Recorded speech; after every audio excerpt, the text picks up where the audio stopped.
এবারের ভোটে আপনাকে মানুষ কেন বেছে নেবে?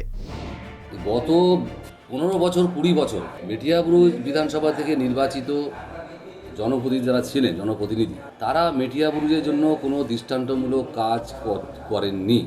একই প্রতিনিধি বারবার নির্বাচিত করেছেন মেটিয়াবুরুজের মানুষ, যে আশা ভরসা নিয়ে, সেই আশা ভরসায় তারা সেই জনপ্রতিনিধি জল ঢেলে দিয়েছে। আমি সেই জায়গাটা, সেই মানুষের সেই যে চাহিদা, সেই চাহিদাকে আমি পূরণ করতে চাই। সেই হিসেবেই মানুষ ভোট দেবেন। মানুষ এবারে মেটিয়াবুরুজের মানুষ পরিবর্তনের জন্য অপেক্ষা করছে।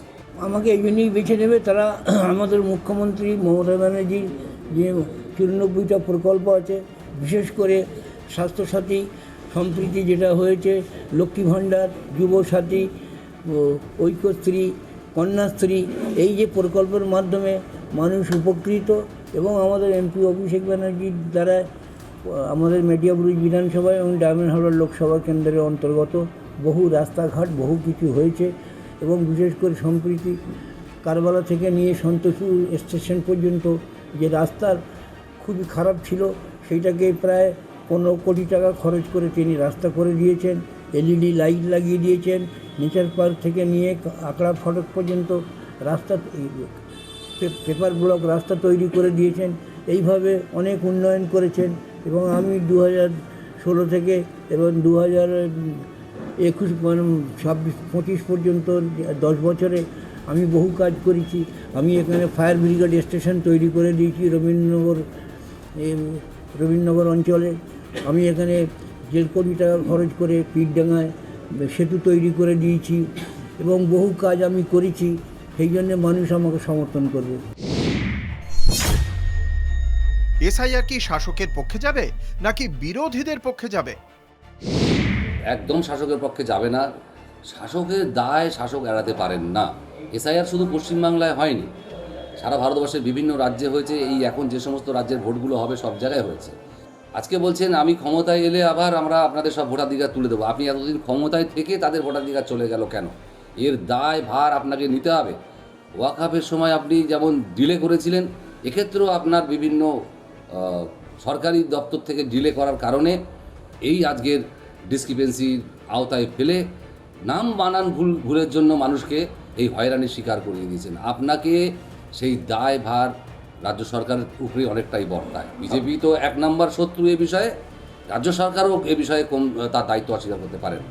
এসআইআর বিরোধীর পক্ষে যাবে না, আমাদেরই পক্ষে যাবে। তার কারণ এসআইআরের মাধ্যমে আজকের বিজেপি এবং ইলেকশন কমিশন জ্ঞানেশ কুমার আমাদের প্রায় 80 লক্ষ ভোট কেটে দিয়েছে মেটিয়াবুরুজ পশ্চিমবঙ্গ বিধানসভায়, এবং মেটিয়াবুরুজে প্রায় 60,000 নাম বাদ দিয়েছে। তো সেই জায়গায় দাঁড়িয়ে মানুষের ক্ষোভ আছে, যে ভোটটা আছে তারা আমাদের বিজেপিকে রোখার জন্যে আমাদের তৃণমূল কংগ্রেস প্রার্থীকে সমর্থন করবে, অর্থাৎ আমাকে সমর্থন করবে, এতে কোনো দ্বিমত নেই।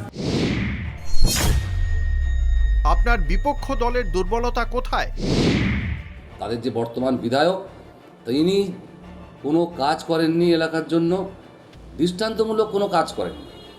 তিনি প্রশাসনিক সভায় মুখ্যমন্ত্রী তাকে বললেন যে খালেদ সাহেব আপনার কি চাই? উনি বললেন আমার একটা বাস রুট চাই। মেটিয়াবুরুজে বাস রুট আছে, বাস চলে। মেটিয়াবুরুজের সমস্যা যেগুলো ছিল, মেটিয়াবুরুজে যে হসপিটাল আছে, Garden Reach hospital, state general hospital, super speciality নাম দেওয়া আছে, সেখানে সমস্ত পরিষেবা নেই। সব পরিষেবা সেখানে পাওয়া যায় না। প্রতিদিন রোগীকে রেফার করে দিতে হচ্ছে কলকাতা শহরে, দৌড়তে হচ্ছে পেশেন্টদের নিয়ে। এই গত বছর 30 জন চক্ষু অপারেশনের তাদের চোখ চলে গেল। রাজ্য সরকার, বিধায়কের কোনো ভূমিকা নেই, তারা কোনো ক্ষতিপূরণও পায়নি আজ অবধি। এই হচ্ছে মেটিয়াবুরুজের মানুষের সমস্যা। মেটিয়াবুরুজের মানুষের সমস্যা জ্যাম জট, হাট অঞ্চলে জ্যাম জট বিশাল আকার ধারণ করে, তার জন্য উনি কিছু করেননি। গার্মেন্ট ফেস্টিভ্যাল হলো এই গত মাসে, আমাদের বিধানসভার স্পিকার মহাশয় এসেছিলেন, তিনি মঞ্চে দাঁড়িয়ে খালেক মোল্লাকে বললেন যে আপনি মেটিয়াবুরুজের সমস্যা নিয়ে বিধানসভায় আওয়াজ তুলুন, আমি আপনার সাথে থাকব। এটা প্রমাণ করে যে উনি 15 বছরে মেটিয়াবুরুজের কোনো বিষয় নিয়ে বিধানসভায় কোনো আওয়াজ তোলেননি। এটা ওনার প্রমাণিত কথা।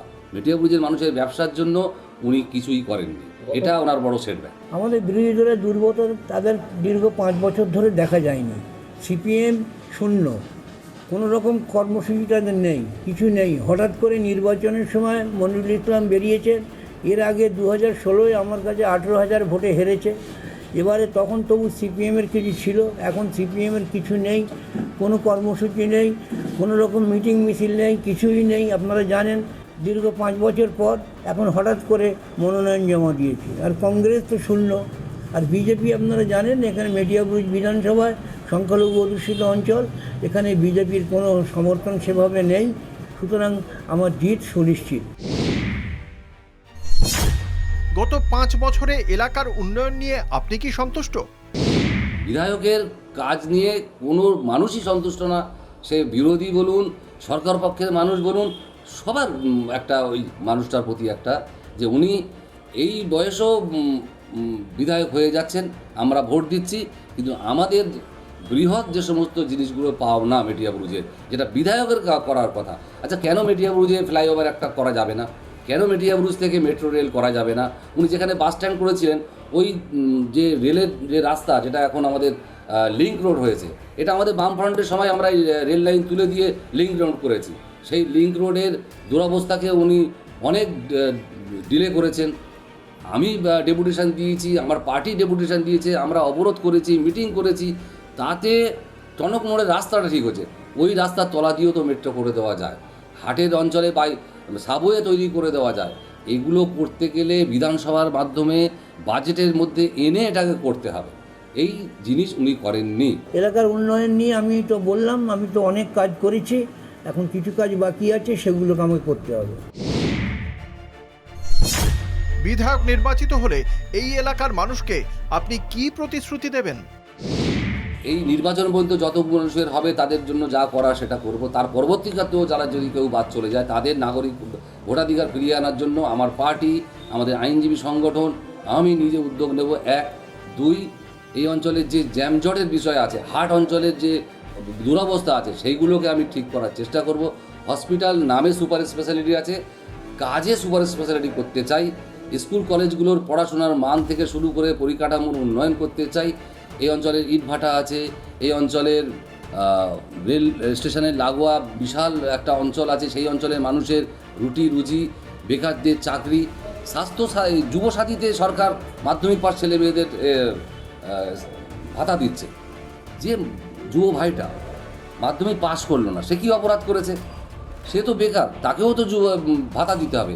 এর জন্য আমি আওয়াজ তুলব, এই বেকার ছেলে মেয়েদেরও সরকারি যে সমস্ত পরিষেবা যে আছে সরকারের, সেগুলো যাতে মানুষ সঠিকভাবে, বৃদ্ধ ভাতা থেকে শুরু করে, বিধবা ভাতা থেকে শুরু করে, এই সমস্ত যাতে মানুষ সঠিকভাবে পান, সেক্ষেত্রে আমার নিশ্চয় একটা ভূমিকা থাকবে। আমি সেই বিষয়ে কাজ করে যেতে চাই।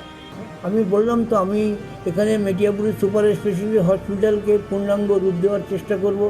এখানে ফেরি সার্ভিস চালু করার চেষ্টা, অলরেডি কাজ চলছে, ওটাকে চালু করার চেষ্টা করব। আরও অন্যান্য ডেভেলপমেন্ট, অন্যান্য স্কুল কলেজ যেগুলো আছে গৃহ নির্মাণের জন্য, আপগ্রেডেশন করার জন্য আমি আপ্রাণ চেষ্টা করব।